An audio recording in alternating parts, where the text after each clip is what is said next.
Once upon a time, there lived a man named Abram. He was a faithful servant of God, but he had no children. Though God had promised to make him a great nation, Abram was troubled, for he was growing old and still had no son to carry on his name. The Lord spoke to Abram, saying, "Do not be afraid, Abram. I am your shield, your very great reward." But Abram asked, "O Lord, what can you give me, since I have no child? The one who will inherit my estate is Eliezer of Damascus."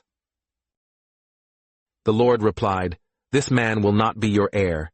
Instead, a son coming from your own body will be your heir." Then the Lord took Abram outside and said, "Look up at the sky and count the stars, if you can count them.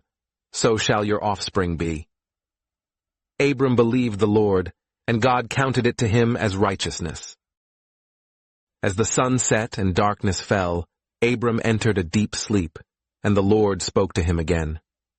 "Know for certain that your descendants will be strangers in a land not their own, and they will be enslaved and mistreated for 400 years.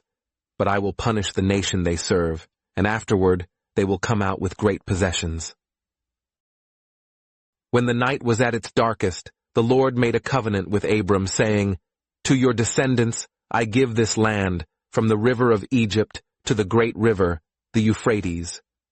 In this way, God sealed his promise to Abram, a promise of hope, land, and descendants as numerous as the stars.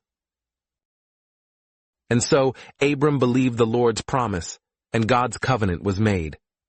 Through Abram, the world would be blessed, and his descendants would become a great nation. The faith of one man changed the course of history.